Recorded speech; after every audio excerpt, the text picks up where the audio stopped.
স্বাগতম আমাৰ ফ্লিপ ক্লাছৰুমলৈ।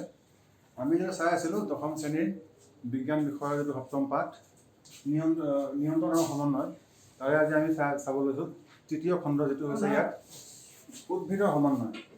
আমি চাই আছিলোঁ অতদিনে যে কি ধৰণে কিবা উদ্দীপনা বা কিবা উত্তেজনা যিটো আহে সেইটো বাৰ্তা হিচাপে প্ৰেৰিত হয় স্নায়ুযোগে, হয়নে? এতিয়া প্ৰাণীৰ ক্ষেত্ৰত চাবলৈ গ'লে স্নায়ু আছে, এটা তন্ত্ৰ আছে, নহয়নে? কিন্তু আমাৰ এতিয়া কি হৈছে, যদি উদ্ভিদত আমি চাব যাওঁ, উদ্ভিদৰ ক্ষেত্ৰত কিন্তু কোনো ধৰণৰ তেনেকুৱা স্নায়ু নাই, কোনো তন্ত্ৰও নাই, কোনো পেশী কলাও নাই। গতিকেলৈ তাত কি ধৰণে এই ধৰণৰ কাৰ্যকলাপবিলাক নিয়ন্ত্ৰিত হয়, কিহে কৰে, নহয় জানো? এতিয়া দুটা উদাহৰণ ল'ম। এটা হৈছে লাজুকী বন, আৰু এটা হৈছে ধৰি লওক বীজ বা বীজৰ অংকুৰণ।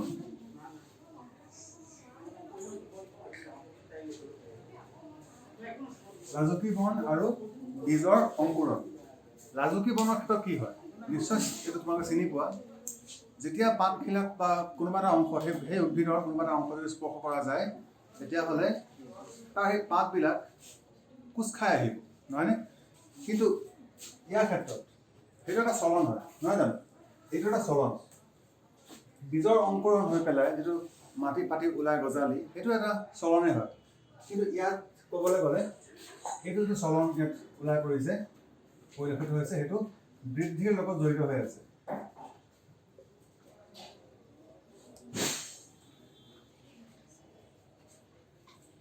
বৃদ্ধিৰ লগত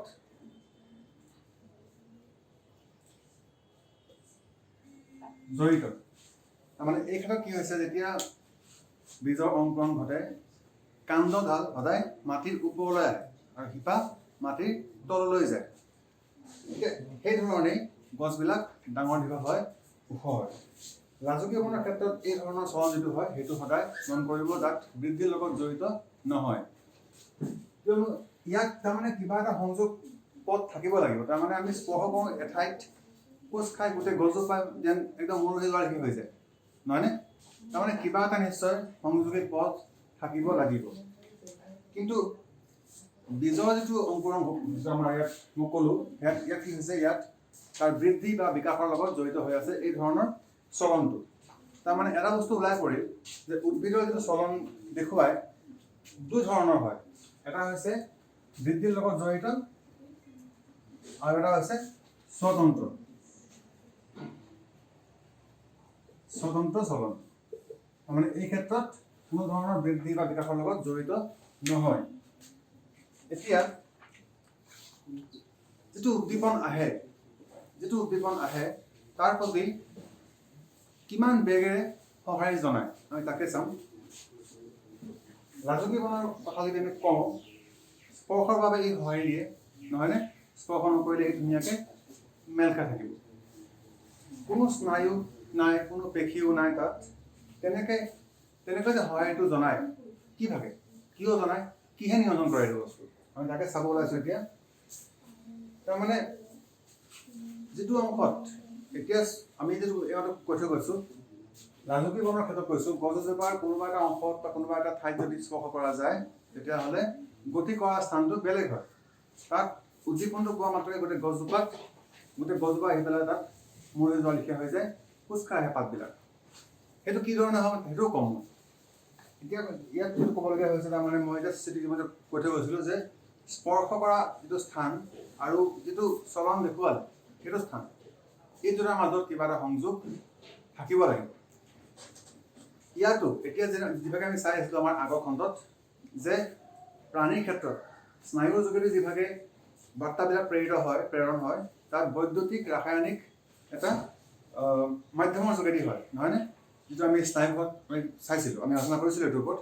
ঠিক তেনেকৈ ইয়াতো বৈদ্যুতিক ৰাসায়নিক মাধ্যমৰ যোগেদি উদ্ভিদৰ ক্ষেত্ৰতো এই ধৰণৰ চলন কাৰ্য সম্পাদিত হয়। আচ্ছা, উদ্ভিদৰ কোষ, যেনেকৈ মই আগত কৈছিলোঁ যে আমাৰ পেশী কলাবিলাকৰ বা পেশী যিটো কোষ থাকে, তাত এবিধ থাকে প্ৰটিন, যাৰ কাৰণে তাত আকাৰটো সলনি হয় আৰু এটা বেলেগ সজ্জা লাভ কৰে, নহয়নে? ইয়াতো এই ক্ষেত্ৰতো চাবলৈ গ'লে একেধৰণৰ ঘটনাই সংঘটিত হয়। ইয়াতো তাৰমানে সেই বৈদ্যুতিক ৰাসায়নিক মাধ্যমৰ যোগেদি বাৰ্তাটো যেতিয়া প্ৰেৰিত হয়, যেতিয়া তোমাৰ সেই অংশলৈ যেতিয়া পায়গৈ, তেতিয়া একেধৰণৰে প্ৰটিনৰ সহায়ত তাতো আকাৰৰ সলনি হয়। অৰ্থাৎ উদ্ভিদৰ কোষৰ ক্ষেত্ৰতো আকাৰৰ সলনি হয়। এতিয়া মই যদি কওঁ ৰাজুকি বনৰ ক্ষেত্ৰত কি হয়, যেতিয়া ৰাজুকি বনৰ ক্ষেত্ৰত হাতত যদি চুই দিয়া যায়, গছজোপা যদি স্পৰ্শ কৰা যায়, তেতিয়াহ'লে সেই স্পৰ্শটো পোৱা এটা উদ্দীপন হৈছে, তেওঁলোকৰ কাৰণে এটা উদ্দীপন হৈছে।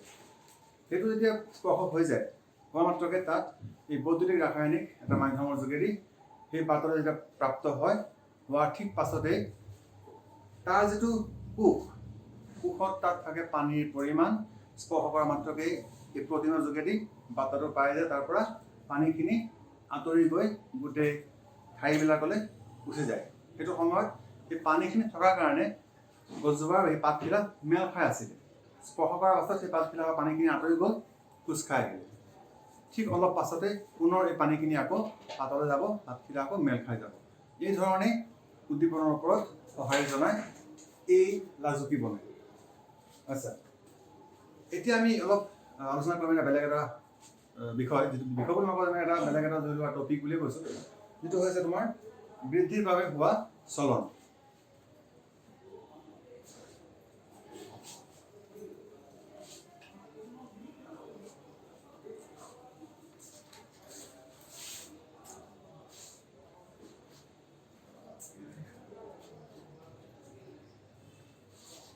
বৃদ্ধিৰ বাবে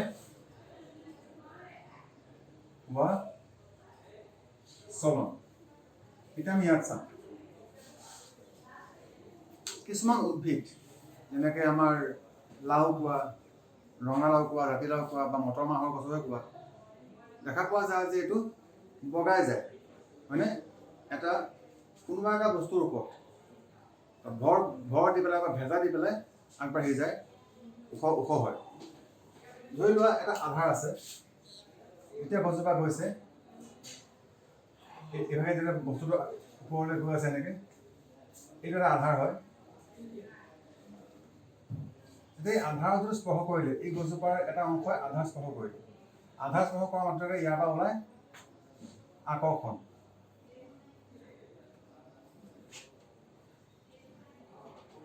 যিটো কোৱা ইংৰাজীত টেণ্ড্ৰিল। এইটো এটা চলন হয়, তাৰমানে ইয়াত বৃদ্ধিৰ লগত জড়িত হৈ আছে। গছজোপা বৃদ্ধি হৈছে, লগতে বিকাশ ঘটিছে। আধাৰৰ য'ত স্পৰ্শ হৈছিলে, ইয়াত যিটো বৃদ্ধি হ'ব অলপ মন্থৰ হয়,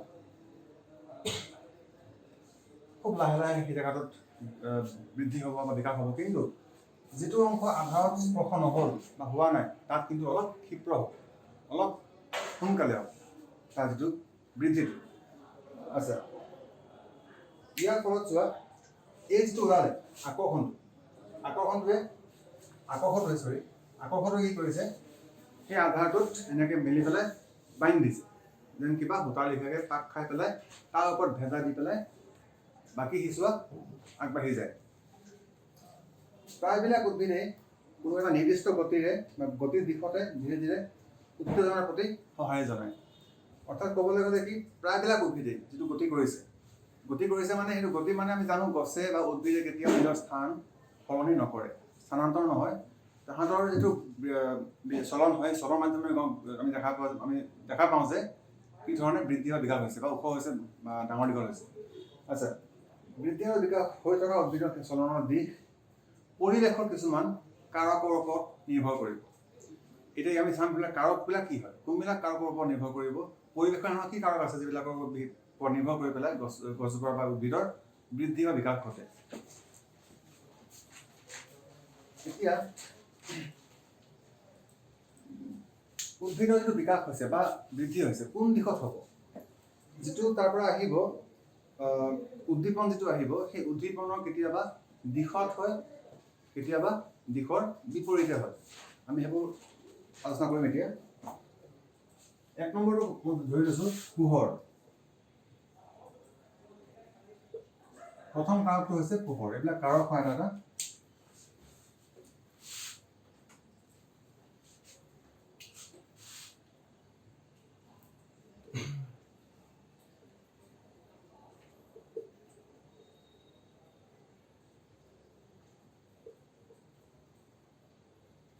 পোহৰ।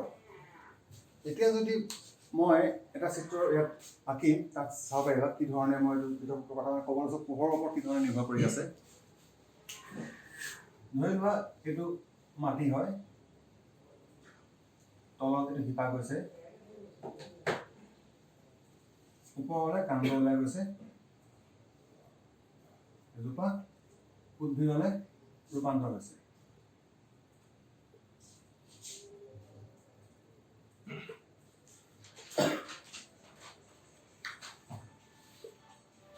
এতিয়া যদি ইয়াতে মই কওঁ পোহৰটো ইয়াৰ পৰা যদি নিৰ্গত হৈছে, তেতিয়াহ'লে চোৱা এই যিটো চলন, উদ্ভিদটোৱে কাণ্ড যিটো অংশ, এই অংশটো পোহৰৰ দিশত গতি কৰিছে, কিন্তু শিপাই পোহৰৰ দিশৰ বিপৰীতে গতি কৰিছে, চলন কৰিছে। এই যিটো চলন হৈছে তাক কোৱা হৈছে পোহৰানুবেগী চলন।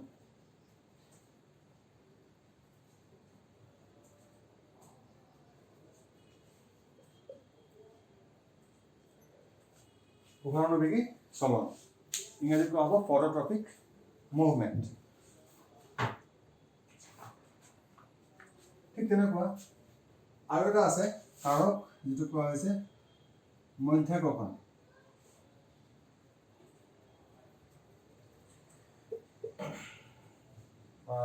মধ্যাকৰ্ষণিক বল।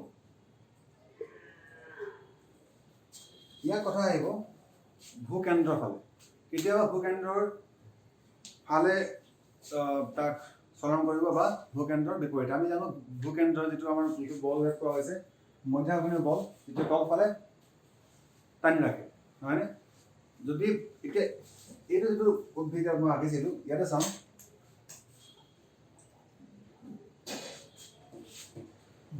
যিটো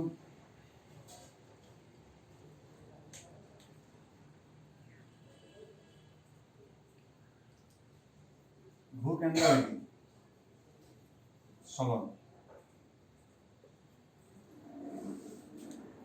অৰ্থাৎ শিপাটো ভূকেন্দ্ৰৰ ফালে গতি কৰিছে, মানে সেই দিশত, কিন্তু এই কাণ্ড অংশ যিটো আছে ওপৰৰ অংশটো এইটো ভূকেন্দ্ৰৰ বিপৰীত দিশে গতি কৰিছে, নহয়নে? এতিয়া আৰু এটি আছে জল বা পানী। পানীৰ ফালেও একেটা কথা, কোনোবা উদ্ভিদ পানীৰ দিশত গতি কৰিব, কোনোবা পানীৰ বিপৰীত দিশত গতি কৰিব বা চলন কৰিব। সেই ধৰণৰ যিটো চলন হ'ব তাক কোৱা হ'ব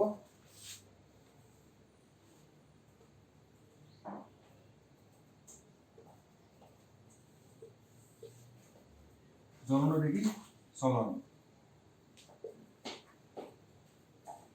আৰু এটা কথা ইয়াত মই ক'ব লৈছোঁ, 4 নম্বৰ যিটো কাৰক হয় সেইটো হৈছে কেম', অৰ্থাৎ ৰাসায়নিক।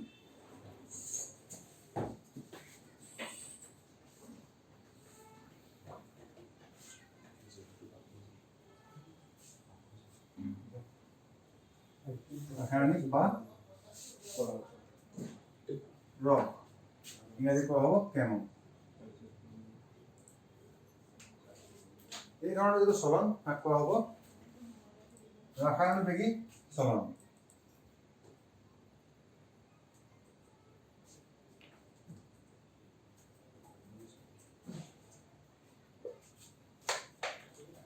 এতিয়া উদ্ভিদৰ ক্ষেত্ৰত ডিম্বকৰ দিশে যদি চাওঁ, পৰাগমণিকাৰ যিটো গতি, সেইটো এটা হৈছে এই ৰাসায়নিকবেগী চলনৰ এটা উদাহৰণ। এতিয়া ৰাজকীয় বনৰ ক্ষেত্ৰত যিটো কোৱা হৈছিলে, তাত যিটো স্পৰ্শটো পোৱা মাত্ৰকে যিটো উদ্দীপনা যোগায় বা যিটো মানে সঁহাৰি জনায়, সেইটো খুব ক্ষীপ্ৰ হয়, খুব সোনকালে কৰে। কিন্তু সূৰ্যমুখী ফুল আমি সকলো চিনি পাওঁ, সূৰ্যমুখী ফুলৰ যিটো গতি, সেইটো দিন আৰু ৰাতি সাপেক্ষে অলপ সলনি হয়। অৰ্থাৎ ইহঁতৰ যিটো দিন ৰাতিৰ প্ৰতি যিটো সঁহাৰি জনায়, সেইটো অতি মন্থৰ, হয়নে? তাৰমানে ক'বলৈ গ'লে বৃদ্ধিৰ লগত জড়িত যিবিলাক চলন হয়, বৃদ্ধিৰ লগত জড়িত যিবোৰ চলন, সেই চলনবিলাক সদায় খুব বেছি মন্থৰ হ'ব। যদি আমাৰ এইটো ক্ষিপ্ৰ হোৱা হ'লে আজি ৰোৱা গছ কাইলৈ হৈ যাবগৈ পৈণত, পৰহিলৈ আমি ফল পাম। সেইটো সম্ভৱ নহয়।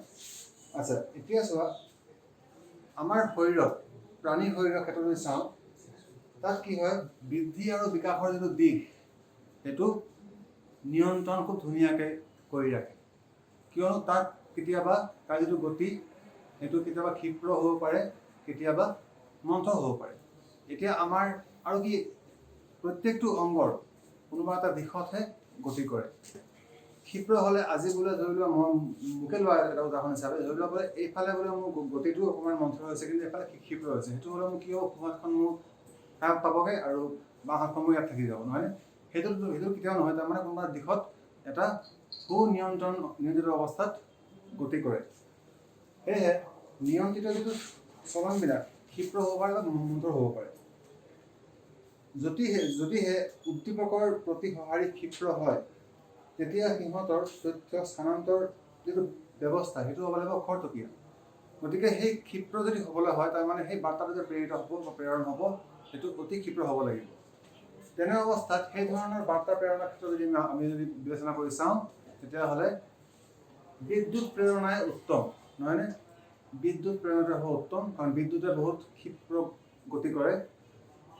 সেইটো অলপ সুবিধা হয়, কিন্তু তাৰ কিছুমান সীমাবদ্ধতাও আছে। ঠিক আছে? প্ৰথমতে এইবিলাক কেৱল স্নায়ুকৰণৰ লগত যিটো সংপৃক্ত হৈ থকা কোষবিলাকলৈ গতি কৰিব পাৰিব, যিবিলাক কোষে এই বিদ্যুৎ প্ৰেৰণা যিটো সঞ্চাৰণ কৰিলে তাৰ লগত লাগি থকা যিটো কোষ সিহে পালে। কিন্তু প্ৰাণী দেহত প্ৰতিটো কোষৰ লগত জড়িত বা তেনেকুৱা সংপৃক্ত হৈ থকা নাই। আৰু যিটো কোষে বিদ্যুৎ প্ৰেৰণা সঞ্চাৰণ কৰিলে তাৰ ঠিক পিছত অলপ সময় জিৰণি লৈ আকৌ পুনৰ নতুনকৈ এটা প্ৰেৰণা সঞ্চাৰণ কৰিব। সেইটো খুব লাহে হ'ব, কিন্তু সেইটো প্ৰেৰণা গৈ পেলাই প্ৰত্যেকটো কোষে নাপায়গৈ, নহয়নে? কিয়নো সংপৃক্ত হ'ব লাগিব, সংপৃক্ত হ'লে পাব। আমাৰ আকৌ প্ৰত্যেকটো কোষ সংপৃক্ত নহয়, এটা লগত আনটো জড়িত নহয়। গতিকে এইটো ক্ষেত্ৰত, বাৰ্তা প্ৰেৰণৰ ক্ষেত্ৰত, সঞ্চাৰণৰ ক্ষেত্ৰত যদি চাওঁ আমি, তেতিয়াহ'লে এটা যিটো আমি ক'ব পাৰিম সেই বস্তুটো, ধৰি লোৱা ৰাসায়নিক এটা পদাৰ্থ লোৱা হৈছে, ধৰি লোৱা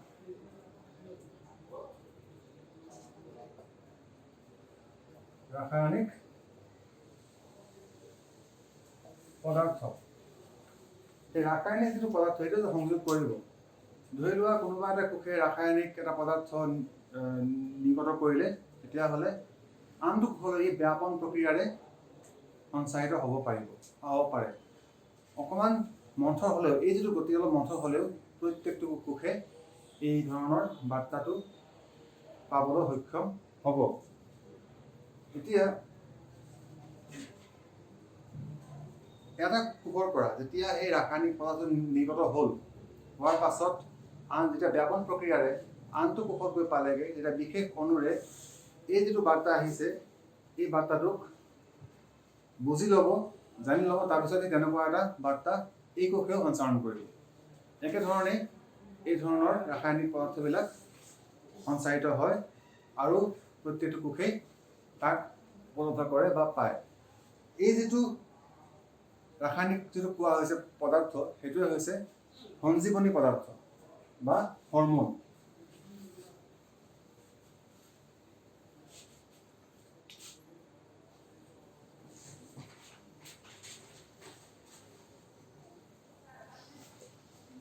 সঞ্জীৱনী পদাৰ্থ বা হৰম'ন, এইটোৱে এনেকুৱা এটা ৰাসায়নিক পদাৰ্থ যিটোৱে আমাৰ সকলোবোৰ কাৰ্যকলাপবিলাক বা চলন কাৰ্যবিলাক নিয়ন্ত্ৰণ কৰে। অকল আমাৰ মানে কি, প্ৰাণীৰ লগতে উদ্ভিদৰো কৰে। সেইখিনি আমি চাম আমাৰ পৰৱৰ্তী খণ্ডত। ধন্যবাদ।